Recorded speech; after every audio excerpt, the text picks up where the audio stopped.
مہربان اور نہایت ہی رحم کرنے والا ہے۔ ارشاد باری تعالی ہے جس کا معنی و مفہوم ہے سورہ اخلاص،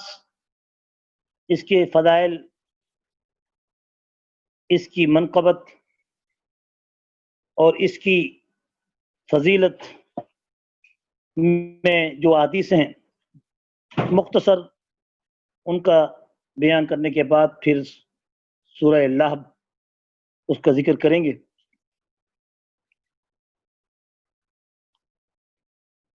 سورہ اخلاص جو کہ رسول اللہ صلی اللہ علیہ وسلم پر اترنے والی وہ سورت کہ جس میں اللہ کا نسب بڑی عمدگی سے بیان کیا گیا ہے، اور آپ صلی اللہ علیہ وسلم کے فرامین میں کہ جو شخص سورت اخلاص کو 50 مرتبہ صبح یا شام دن رات میں اگر اس کو پڑھ لے تو اس دن اس سے بڑھ کر اعمال صالحہ میں اپنے نامہ اعمال میں سب سے زیادہ ثواب پانے والا اور کوئی نہیں بجز اس کے کہ جو شخص سورۃ اخلاص کو 50 مرتبہ پڑھ لے۔ سورہ اخلاص کے متعلق دوسری حدیث میں آپ صلی اللہ علیہ وسلم کا فرمان مبارک ہے کہ جو شخص کسی مصیبت کا شکار ہو، تکلیف کا شکار ہو، اسے چاہیے کہ ہر نماز کے بعد اس کو 10 مرتبہ پڑھے، تو اس کی وہ تکلیف، وہ مصیبت، وہ جادو، وہ اثر اس کا ختم ہو سکتا ہے۔ اور اسی طرح اور بھی روایات میں اس کے فضائل ہیں کہ اس سورت کو کثرت سے پڑھنے والا کبھی بھی رزق کی تنگی کا شکار نہیں ہوگا، اور بعض علماء نے یہاں تک لکھا ہے کہ اس کو کثرت سے پڑھنے والے پر علوم ربی منکشف ہوتے ہیں، اور اس کا ورد کثرت سے کرنے والا اللہ کے محبوب بندوں میں شمار ہوتا ہے۔ آپ کا فرمان ہے کہ جو سورۃ اخلاص کو کثرت سے پڑھتا ہے اللہ تبارک و تعالیٰ اس سے محبت کرتے ہیں، اور اللہ تعالیٰ کو قرآن مجید میں اس سورت سے پیار ہے اور اس کے پڑھنے والے سے بھی پیار ہو جاتا ہے۔ تو ایک صحابی وہ نماز پڑھاتے تھے، تو نماز میں جب بھی کوئی سورت ملاتے تو اس سے پہلے سورۃ اخلاص کو ضرور پڑھتے تھے۔ جب ان کی شکایت اس صحابی نے جو ان کے پیچھے نماز پڑھتے تھے آ کر رسول اللہ کو کی، تو آپ صلی اللہ علیہ وسلم نے اس صحابی کو بلایا کہ کیا تم ایسا کرتے ہو کہ ہر صورت میں تم اس صورت کو کیوں ملاتے ہو ہر رکعت میں؟ تو اس شخص نے، اس صحابی نے عرض کیا یا رسول اللہ صلی اللہ علیہ وسلم، اللہ تعالیٰ کی بھی تو ایسی صفت ہے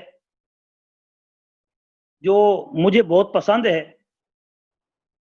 اور اللہ تعالیٰ اس صورت سے پیار کرتے ہیں اور اس کے پڑھنے والے سے محبت کرتے ہیں، محبت ہے اس لیے میں اس کو ہر رکعت میں پڑھتا ہوں۔ تو آپ صلی اللہ علیہ وسلم نے اس موقع پر فرمایا ان حبک ایہا یدخل الجنہ، تیری اس صورت کے ساتھ محبت تجھے جنت میں داخل کرے گی۔ لیکن یہ بات یاد رکھیں، ہر رکعت میں ایک ہی صورت کا پڑھنا، یعنی اسی صورت کو بار بار پڑھنا ہر رکعت میں یہ صحیح نہیں ہے۔ ہاں البتہ جس کو کوئی صورت آتی نہیں تو وہ اگر ایک صورت ہی یاد ہے، اس کو قل اللہ احد، تو وہ اس کو پڑھ سکتا ہے۔ اور اسی طرح رسول اللہ صلی اللہ علیہ وسلم کی حدیث مبارک میں ایک ضعیف حدیث تو ضرور ہے، مگر آپ صلی اللہ علیہ وسلم کا فرمان ہے کہ سورۃ اخلاص کو پڑھنے والے کو جنت میں کتنے ہزار محل، 53 محل اور 53 شہر، پھر 53 محل، پھر ہر محل میں 53 اس کے کمرے، اور ہر کمرے میں 53 تخت، اور ہر تخت پہ حور عین، صرف اس صورت کے رمضان المبارک میں پڑھنے پر اجر ہے۔ اگرچہ وہ روایت اتنی ضعیف نہیں کہ جو قابل روایت نہ ہو، اس لیے اس کے فضائل میں علماء کرام رمضان المبارک کے مہینے میں اس سورت کے پڑھنے کا جو مرتبہ ہے وہ بیان کرتے ہیں۔ اب ہے سورت لہب مکیہ، وہی 5 آیات، جس کی 5 آیات ہیں۔ یہ سورت بربادی اور تباہی کی مکمل تصویر کشی کرتی ہے۔ اگرچہ اس کو نماز میں تلاوتاً پڑھنا منع نہیں ہے، بعض لوگ اس کے پڑھنے کو معیوب سمجھتے ہیں، لیکن ایک صحابی تبت کی کثرت سے تلاوت کرتے تھے، تو آپ صلی اللہ علیہ وسلم کو جب ان کے بارے میں بتایا گیا کہ یہ اکثر و بیشتر سو تبت یدا ابی لہب وتب پڑھتے ہیں، تو آپ صلی اللہ علیہ وسلم نے منع نہیں فرمایا، لیکن یہ ضرور فرمایا کہ اے میرے صحابی، پھر بھی ابو لہب میرا چچا تو تھا، خاندان ہوتا ہے۔ آپ صلی اللہ علیہ وسلم کو سب سے پہلا ارشاد یہی ہوا تھا کہ جس وقت آپ صلی اللہ علیہ وسلم پر پہلی وحی کے بعد جب پہلی وحی نازل ہوئی تھی، اقرا بسم ربک الذی خلق، تو 3 سال تک وحی کا سلسلہ منقطع رہا۔ جس موقع پر آپ پہاڑ کی چوٹی پہ چڑھ جاتے تھے وغیرہ وغیرہ اور اپنے آپ کو گرانا چاہتے تھے، تو پیچھے آواز آتی تھی،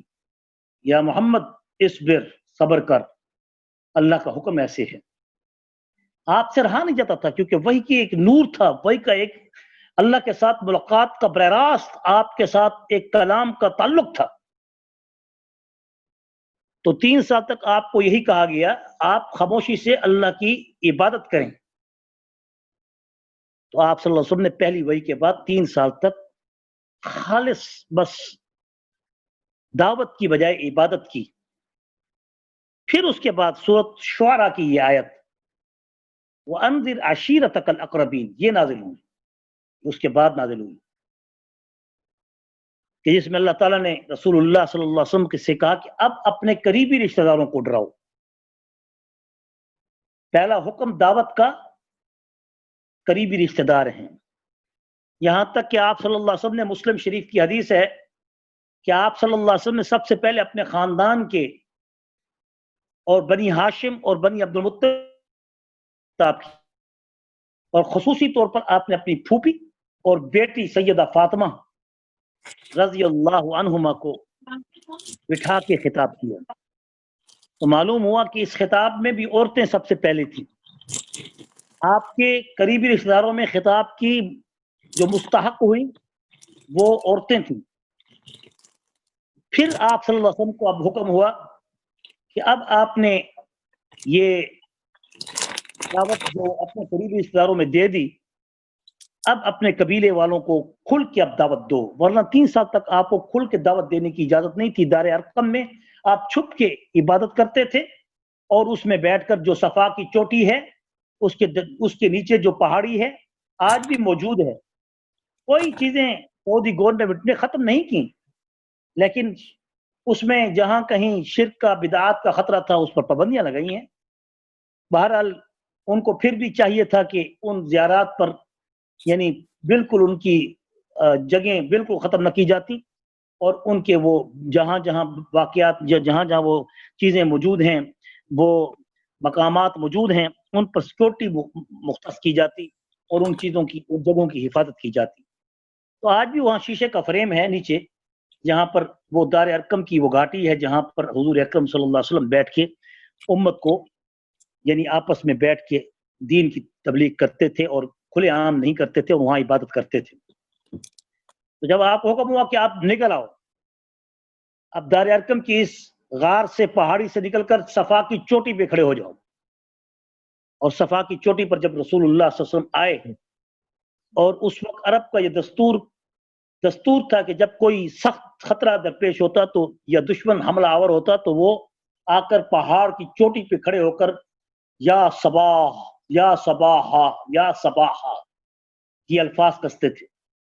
یہ بعض وہ ہوتے تھے کہ وہ اپنا تہبند کھول کے جھنڈے کے طور پہ لہراتے تھے۔ یہ بے وقوف اور جہل قوم تھی۔ بہرحال تو حضور اکرم صلی اللہ علیہ وسلم اس پہاڑ کی چوٹی پہ آئے، اور آ کر آپ نے ارشاد فرمایا یا ایھا الناس، وہ تو یا صباحا یا صباحا یا صباحا، اور آپ نے فرمایا یا ایھا الناس، اے لوگو اکٹھے ہو جاؤ۔ اگر جب آپ نے یہ ارشاد فرمایا تو لوگ آواز سن کے پھر سارے اکٹھے ہو گئے، خاص طور پہ خصوصی طور پہ آپ کے رشتہ دار اور سارے قبیلے والے، بنو ہاشم بھی وغیرہ وغیرہ۔ تو آپ صلی اللہ علیہ وسلم نے فرمایا اے لوگو، اگر میں تمہیں یہاں سے یہ کہوں کہ اس پہاڑ کے پیچھے تمہارے اوپر دشمن چڑھائی کرنے والا ہے تو کیا تم میری بات کو مانو گے؟ تو سب نے بیک لخت اور بیک وقت اور بیک زبان یہ کہا،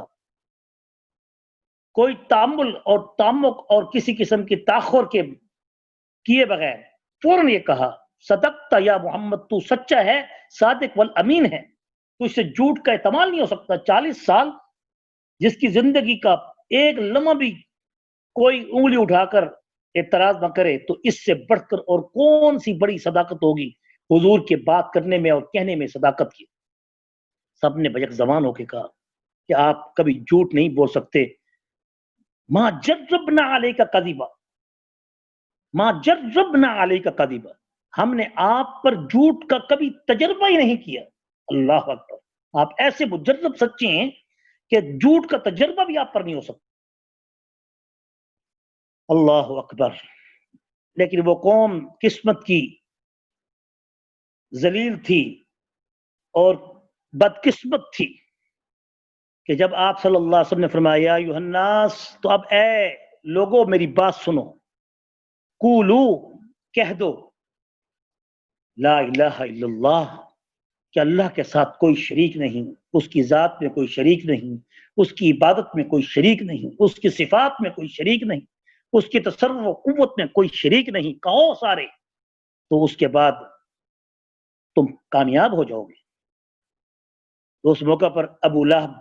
جو آپ کا حقیقی چچا تھا لیکن الاتی چچا ہونے کی حیثیت رکھتا تھا، الاتی اس کو کہتے ہیں جو باپ شریک ہو اس کو الاتی کہتے ہیں،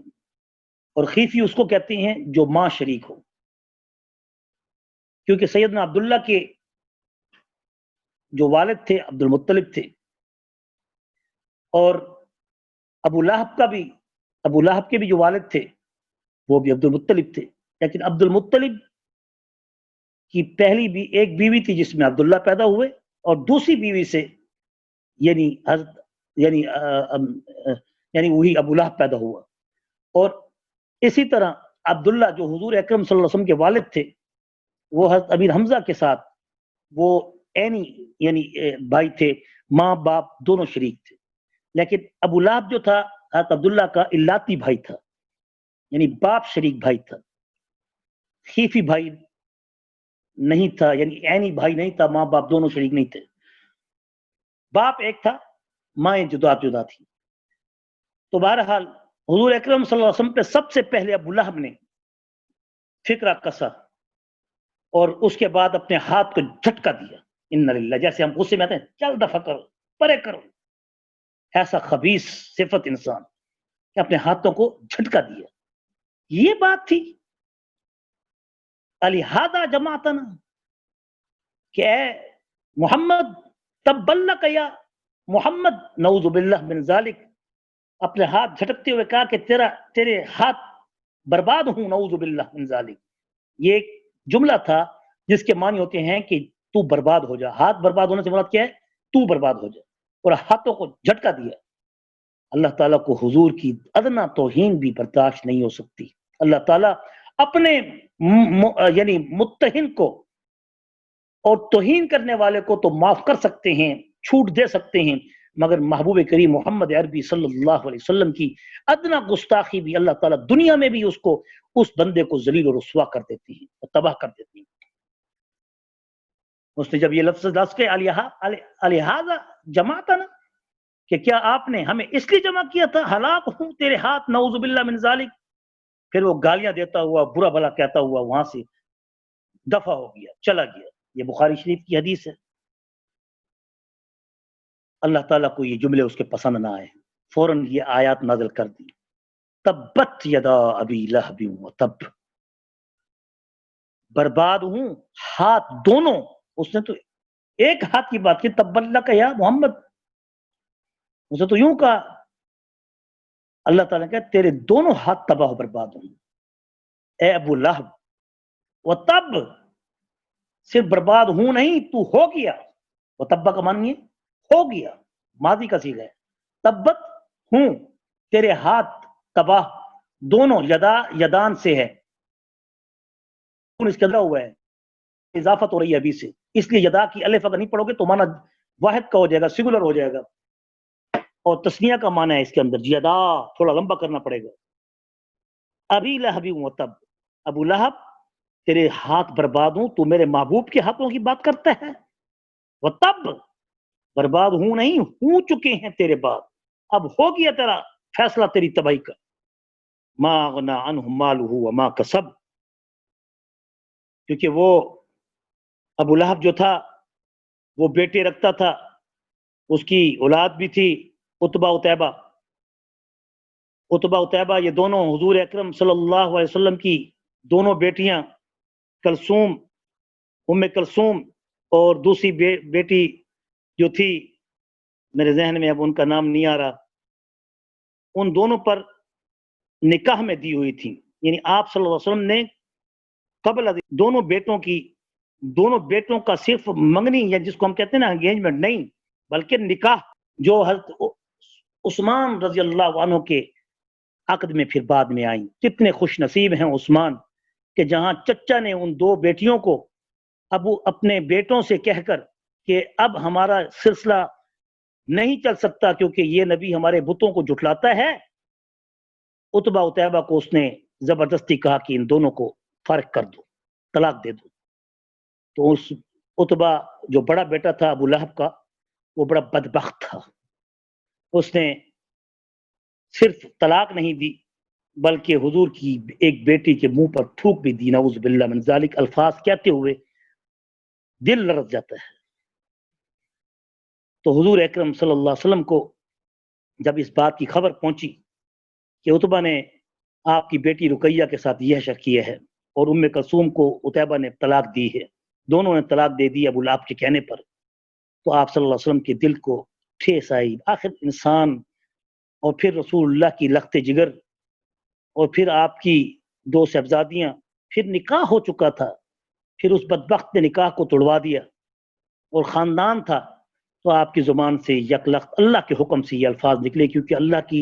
اللہ کی طرف سے وہی جب تک نہیں ہوتی تھی میرے محبوب بول نہیں سکتے تھے، اس لیے کوئی یہ نہیں کہہ سکتا کہ حضور نے فلاں کو بد دعا دی، وہ بد دعا بھی اللہ کا حکم وہی کا ہوتا تھا، جو کہ اللہ کا حکم ہوتا تھا وہ نبی کریم کی اپنی ذاتی منشا نہیں ہوتی تھی، آپ کی زبان سے نکلا اللہم صلت علیہ قلبا من کلابک،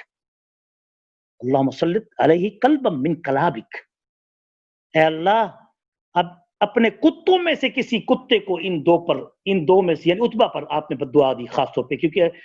اس نے دل دکھایا تھا، تھوک دی تھی، اللہم صلت علیہ قلبا من کلابک، اے اللہ اس عتبہ پر اپنے کتوں میں سے کسی کتے کو مسلط کر دے۔ تو باقاعدہ تاریخ میں آتا ہے، تاریخ کیا، تاریخ اسلام میں آتا ہے، عام تاریخ میں نہیں، کہ یہ جب سفر میں تھا تو اس نے اپنے ارد گرد یعنی چاروں طرف اپنے لوگوں کو سلایا اور پہاڑ کے اوپر چوٹی میں یہاں پر اونچی جگہ پہ جا کے سویا کہ تاکہ مجھے کوئی درندہ آ کے کاٹ ڈالے، کیونکہ مجھے محمد کی بد دعا کا اندیشہ ہے، مانتے تھے اندر سے لیکن ازلی بدبخت تھے۔ اللہ تعالی ہم سب کو صحیح معنی میں سمجھ کی توفیق نصیب فرمائے۔ اللہم ارنا الحق حقا وارزقنا اتباعہ وارنا الباطل باطلا وارزقنا اجتنابہ، اے اللہ ہمیں حق کو حق سمجھنے کی اور حق کی صرف سمجھ نہیں بلکہ حق کی اتباع بھی نصیب فرما، وارنا الباطل باطلا وارزقنا اجتنابہ، اور اے اللہ ہمیں باطل سے صرف بچنے کی، باطل کو سمجھنے کی نہیں بلکہ باطل سے پھر بچنے کی بھی توفیق نصیب فرما۔ بہت پیاری دعا ہے، اس کو یاد کر لیں، اللہم ارنا الحق حقا وارزقنا اتباعہ وارنا الباطل باطلا وارزقنا اجتنابہ۔ تو آپ صلی اللہ علیہ وسلم کی یہ دعا بد دعا اس کے حق میں اللہ نے قبول کر لی کہ اللہ مسلط علیہ کلب من کلابک، اے اللہ اب اس کتے نے میری بیٹی لخت جگر پر اس قسم کی حرکت کی ہے، اب تو اپنے کتوں میں سے، جنگلی کتوں میں سے، اپنے اس قوم میں سے تو بھی اس پر کوئی کتا مسلط کر دے۔ پھر ایسا ہوا کہ شام کے سفر میں بصرہ ایک بصرہ ہے، بصرہ میں کہیں قافلے کے ساتھ تھا، تو اس میں سویا، چاروں طرف اس نے اپنے چوکیداروں کو سلایا تاکہ کوئی درندہ میرے اوپر حملہ نہ کرے، لیکن وہ درندہ بھیڑیا جو کتے کی شکل میں جو جنگلی کتا ہے وہ اس پر آ کر اس کو سب کو سونگتے شیخ الحدیث مولانا زکریا رحمۃ اللہ علیہ نے اپنی کتاب فضائل اعمال میں اس واقعے کو تفصیل سے لکھا ہے کہ وہ سونگتے اس نے کہا نہیں یہ نہیں، دیکھا کہ درمیان میں ایک بندہ سویا ہوا ہے، چھلانگ لگائی، اندر گیا، اس کو اٹھایا اور بڑا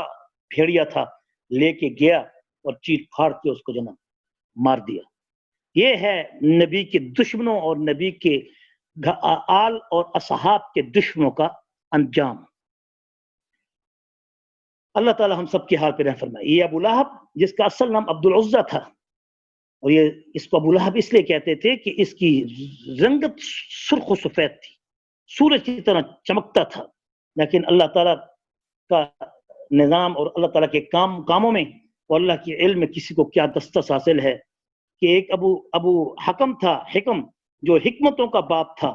جو کہ فیصلے کیا کرتا تھا، لوگوں کے تنازعات میں زبردست فیصلہ کرنے کی طاقت و مہارت رکھتا تھا، تورات انجیل کا عالم حافظ تھا مشرک لیکن مسائل سارے جانتا تھا، اور لوگ اس کو اپنے لیے ایک حکم کی حیثیت سے قبول کرتے تھے۔ جب اس نے تعصب اور حسد میں آ کر حضور کا انکار کیا تو ابو جہل قرار دیا گیا، اور یہ ابو لہب اللہ کے نزدیک پھر ایسی تباہی کا شکار ہوا کہ پھر اس کے بعد اس کو جب یہ بدر کے جنگ میں شریک تو نہیں ہوا، اس نے بدر کی جنگ میں کسی کو اپنا نیب بنا کر بھیجا، کیونکہ یہ عادت ہوتی تھی، سردار جو تھے اس وقت اپنے نائب بھیجتے تھے اور خود انتظار کرتے تھے کہ اب اس کی خوشخبری کیسے آئے گی اور کس وقت ہم پھر اس کے بعد کیسے ہم خوشی منائیں گے۔ تو اس بدبخت کو بدر کے میدان میں یہ نہ جانے کے باوجود اس انتظار میں تھا، اور جب مسلمان فاتح بن کے آئے اور اس کو جب علم ہوا تو اس کے 7 دن تک یہ زندہ رہا، اور 7 دن کے اندر اس کو ایک پھوڑا نکلا، ایک دانہ نکلا، جس سے اس کی جسم کے اندر بدبو پیدا ہو گئی اور جسم گل گیا۔ اور یہ نشانی ہے خاص طور پہ منکرین کی، کہ منکرین کا خاتمہ ایسی ہوتا ہے جیسے آج کل بھی سننے میں یہی آ رہا ہے کہ جس نے اسلام اور دین کے ساتھ مذاق کیا ہے اس کا انجام بھی ایسے ہونے والا ہے، وہ آپ بہتر جانتے ہیں، مجھے نام دینے کی ضرورت نہیں ہے۔ تو اس وقت پھر حضرت رسول اللہ صلی اللہ علیہ وسلم کی بد دعا کا یہ اثر ہوا کہ اللہ تبارک و تعالیٰ نے اس کو پھر 7 دن صرف بدر کے یعنی فتح کے بعد، جس وقت وہ فتح مکہ ہو گیا اور بدر سے واپسی پر جب آئے لوگ آ کے بتایا تو اس نے جب پوچھا کہ ذرا کیا ہوا تو اس نے پھر گالیاں دینا شروع کر دی اس موقع پر، یعنی حضور اکرم صلی اللہ علیہ وسلم کو مزید گالیاں دینا شروع کر دی اور بری الفاظ سے بکنے لگ گیا، یہاں تک کہ ایک غلام بیٹھے تھے، اس غلام نے جب کہا کہ وہ نبی برحق ہے، کیونکہ ابو سفیان بھی اس موقع پر موجود تھا، جس موقع پر جنگ سے واپس آئے تو ابو لہب نے ابو سفیان سے پوچھا کہ بتاؤ کیا ہوا، تو اس نے کہا کہ یہ تو میں عجیب حالت دیکھتا ہوں بدر کے مقام میں، کہ بدر میں جنگ کے دوران میں نے عجیب صورت دیکھی ہے کہ ہمارے لوگ خود اپنے آپ کو اپنے ہاتھوں سے پکڑوا رہے تھے اور قیدی بن کر اپنے آپ کو مروا رہے تھے، اور اس حال میں نے دیکھا کہ کچھ ایسے بھی لوگ تھے جو میں نے باخدا، وہ کہہ رہا ہے ابو سفیان اس لیے کہتے ہیں جس کا من پاک ہو وہ سچ بولتا ہے، اور جو سچ بولتا ہے اللہ پاک اس کو سچا کر دیتے ہیں۔ اگر ابو سفیان یہ سچ نہ بولتا تو شاید اس کو یہ ایمان قبول نہ ہوتا۔ ابو سفیان کے سچے ہونے کی دلیل بھی یہی ہے کہ اس کا دل اگرچہ ظاہراً وہ مخالف تھا، دشمن تھا، کھلا دشمن تھا، لیکن دل سے نبی کریم صلی اللہ علیہ وسلم کی توہین نہیں کرتا تھا۔ کہ اما فاطمہ الزہرا رضی اللہ تعالی عنہا کو جب ابو جہل نے تھپڑ مارا تھا، اور تھپڑ ماری حوالہ میرے پاس موجود ہے اس حدیث کا، یہ کو میں سنی سنائی بات نہیں کر رہا، کہ ابو سفیان جب ابو جہل نے حضرت رسول اللہ کی بیٹی فاطمہ جو بچی تھی اس وقت معصوم، اور کسی بات پر اس نے بدتمیزی کی تو اما فاطمہ نے اپنے ابا کے حق میں بات کی تو اس بدبخت نے زبردست سختی سے غصے میں حسد کے اندر تھپڑ رسید کیا، تو اما فاطمہ روتی ہوئی رسول اللہ کے پاس آئی اور عرض کی ہے یا رسول اللہ صلی اللہ علیہ وسلم ابا جان مجھے تو ابو جہل نے ایسے تھپڑ مارا ہے، تو آپ نے فرمایا ابو سفیان کے پاس چچا کے پاس جاؤ اور اسے کہو کہ مجھے اس تھپڑ کا بدلہ لے کر دو۔ ابو سفیان ننی منی فاطمہ کو جو انہوں نے انگلی پکڑوائی اور انگلی پکڑ کے فاطمہ بھی ابو جہل کے پاس گئی کہ جب وہاں پہنچی تو ابو جہل کھڑا ہو گیا، یعنی ڈر گیا کہ ابو سفیان سردار تھا، وہ بھی سردار تھا تو وہ بھی سردار تھا۔ جب وہ آیا تو اس نے کہا یہ کیا حرکت کی ہے، تم نے ایک معصوم بچی کو تھپڑ مارے ہیں، جب تک یہ بدلہ نہیں چکاؤں گا اس وقت تک میں نہیں جاؤں گا۔ تو اما فاطمہ سے کہا کہ اب اس بدبخت کو تھپڑ مارو، اور اب ابو سفیان نے کہا اپنا منہ آگے کرو، اس نے منہ آگے کیا، وہ ننھی منی ہے فاطمہ، اس کے پھول جیسے ہاتھ، اس نے کیا تھپڑ مارنا تھا، کہا نہیں نہیں نہیں، ایسے تھپڑ تو نے جیسے مارا تھا وہ تھپڑ اما فاطمہ کے ہاتھ سے پورا نہیں ہو سکتا، میرا دل تب ٹھنڈا ہوگا جب تیرا رخسار ہوگا میرا ہاتھ ہوگا۔ بس اسی موقع پر اس نے جب ایک زوردار تھپڑ ابو جہل کو رسید کیا تو اما فاطمہ خوش ہو گئی۔ بس اما فاطمہ کا خوش ہونا تھا کہ اللہ کا عرش ہل گیا، اور یہی وجہ تھی کہ فوراً فتح مکہ کے بعد ابو سفیان جو کھلا دشمن لڑائی کر کے جنگ کرنے کے باوجود اللہ تعالیٰ نے اس کو ایمان نصیب فرما دی۔ یہی ہے وہ ابو سفیان کہ جس وقت اس نے جب کہا کہ ایسے میں نے کچھ اور بھی حالت دیکھی ہے کہ کچھ لوگ گھوڑوں پر سوار ہیں اور سفید لباس پہن کے اتر رہے ہیں اور سمجھ نہیں آ رہی کہ یہ قوم کہاں سے آ رہی ہے۔ یہ سن کر ابو رافع جو ایک غلام تھا وہ خیمے میں کہیں بیٹھا ہوا تھا، اس نے جب یہ دیکھا تو بات سنی تو وہ کہنے لگا واللہ وہ فرشتے تھے، اس نے قسم اٹھا دی۔ جب اس نے کہا واللہ وہ فرشتے تھے تو ابو لہب کو برداشت نہ ہو سکا، اس نے کہا تم بکواس کرتے ہو، یہاں تک کہ ابو لہب نے اس کو مارنا پیٹنا شروع کر دیا۔ جب مارنا پیٹنا شروع کیا تو ام فضل جو حضرت عباس کی بہن تھی وہ کھڑی ہو گئی، اس نے کہا کہ تم اس کے مالک کی عدم موجودگی میں اس کو کیسے مارتے ہو، شرم کرو۔ تو اس نے کہا کہ میں ماروں گا، انہوں نے کہا اچھا، وہ ڈنڈے سے مار رہا تھا، اس کو زخمی کر دیا تھا اس نے۔ تو جذبات میں آ کر ام فضل نے کہا کہ اچھا تجھے اگر اتنی چڑ ہے اس محمد سے تو اس محمد میں بھی کرتی ہوں، بھائی عباس بھی کلمہ پڑھتا ہے، ام فضل عباس کی بیوی، تو انہوں نے کلمہ پڑھ لیا، یہاں تک کہ اب تو ابو لہب ذلیل ہو کے بگڑ کے بھاگ گیا اور ذلیل و خوار ہو گیا۔ صرف 7 دن کے اندر ایسی طاعون کی بیماری لگی جس کو عدسہ کہتی ہے، عدسہ یہ مشہور تھی عرب کے اندر۔ یہ بیماری جب کس کو لگتی تھی تو اس کو ہاتھ لگانا چھونا بہت جرم سمجھ، جیسے آج کل وائرس کے دور میں ایک دوسرے کو ہاتھ ملانا تو نے چھوڑ دیا، یہ اس وقت کی بیماریاں ہیں، تو نئی بیماری نہیں ہے یہ، بس اس وقت ان کے نام نہیں تھے، آج نام بن گئے ہیں۔ یہ عذاب ہیں اللہ کی طرف سے، اور یہ عذاب آ رہے ہیں امت پر، اور آئے بھی بعض ان لوگوں پر بھی ہیں جنہوں نے سبق حاصل کرنا تھا اور جن کو سبق ملنا تھا وہ سبق حاصل کر گئے، اور جنہوں نے شہادت کی موت حاصل کرنی تھی وہ کر گئے، اور جن کو سزا ملنی تھی وہ بھی مر گئے۔ بہرحال جب اس کو یہ بیماری لگی ابو لہب کو، تو اس حادثے میں وہ 3 دن تک اس بیماری میں اس قدر اس کی لاش، اس کا جسم پھول گیا اور اس کی بدبو اتنی شروع ہوئی کہ کوئی قریب نہیں آتا تھا، حتیٰ کہ اس کو گھر سے نکال کر جنگل میں پھینک دیا گیا۔ کتوں کی طرح بھونکتے ہوئے ہانکتے ہوئے وہ بدبخت مرا، اور اس حال میں حبشی غلاموں کو بلایا گیا جنہوں نے بڑی احتیاط کے ساتھ اس کی لاش کو لکڑیوں کے ذریعے اٹھا کر پھر اس کو دفنا دیا۔ ایسی ہی اس کی بیوی جو ام جمیلہ تھی، یہ ابو سفیان کی یہ بہن تھی جو ابو لہب کی بیوی تھی، تو اس نے وہ بھی ایسی ہی دشمنی میں حضور اکرم صلی اللہ علیہ وسلم کی مخالفت میں ہمتن تیار رہتی تھی، جیسے ابو لہب تھا یہ لکڑیاں ڈھو ڈھو کے یا کانٹے ڈھو ڈھو کے حضور کے راستے میں ڈالا کرتی تھی۔ تو اللہ تعالیٰ نے اس کا ذکر بھی کیا کہ وہ اتنی بخیل تھی، حالانکہ سردار کی بہن تھی یا بیٹی تھی، میرے ذہن میں اب نہیں آ رہا، ابو سفیان کی غالباً کوئی رشتہ دار تھی، اب میرے ذہن میں نہیں کہ وہ بہن تھی یا بیٹی تھی۔ تو اس طریقے سے وہ رسول اللہ صلی اللہ علیہ وسلم پر جب تبرہ کرتی تھی اور آپ صلی اللہ علیہ وسلم کو دکھ دیتی تھی لکڑیاں اٹھا کے، وہ اتنی یعنی کہ وہ اس قدر بخیل عورت تھی کہ ایک یعنی سردار کی بیٹی یا بہن ہونے کے باوجود وہ اپنے گھر کے ایندھن کو جلانے کے لیے لکڑیاں خود کاٹ کے لایا کرتی تھی، اور جب لکڑیاں کاٹ کے لاتی تھی تو اس وقت کی عادت تھی رسی میں جب کوئی لکڑیوں کو باندھا جاتا ہے تو اس مونج کی لکڑی کو پھر اپنے گلے کے اندر بھی باندھ دیتے ہیں، گلے کے اندر بھی لٹکا تاکہ وہ لکڑیاں نیچے نہ گریں۔ اس حال میں پاؤں اڑا اور اللہ تعالیٰ نے اس کو اپنی ہی لکڑیوں کے اندر، اپنی ہی رسی کے اندر پھندا دے کے اس کی موت کو واقع کر دیا۔ اور اللہ تعالیٰ اب اس جگہ پر اس کا ذکر کر رہے ہیں۔ آئیے آپ ترجمے کو دیکھیے کہ یہاں پر آپ کو ربط آیت معلوم ہو جائے گا کہ ابو لہب کا کیا حشر ہوا، اور اس آخری 5 منٹ ہے جی بس اس پر ترجمہ کر کے بات ختم کرتے ہیں۔ تبت یدا ابی لہب وتب، برباد ہوئے ہاتھ ابو لہب کے اور ٹوٹ گئے اس کے دونوں ہاتھ،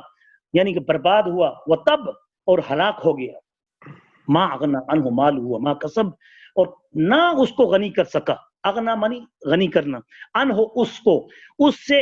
اس کو غنی نہ کر سکا، مال ہو اس کا مال، وما کسب اور اس کا کسب جو اس نے کمایا، سیصلا نارن ان قریب وہ داخل ہوگا، ذات لہب وہ شعلے مارنے والا، یعنی کہ وہ چہرہ جہنم میں۔ حدیث شریف میں آتا ہے کیونکہ اس نے حضور کی ولادت پر اپنی ایک لونڈی کو آزاد کیا تھا، اس سے سوموار کے دن اس کو جہنم سے کنارے پر بٹھا دیا جاتا ہے اور اس کو کچھ تھوڑی سی راحت دی جاتی ہے۔ اللہ تعالیٰ دنیا کے اندر بھی اس کا حساب کتاب اور آخرت میں بھی حضور پر احسان کے بدلے میں اس کا حساب کتاب چکا رہے ہیں۔ آج تک کیسے ہو رہا ہے، اور سوموار کے دن اس کو ہفتے بھر میں عذاب سے رخصت دی جاتی ہے۔ وامرأتہ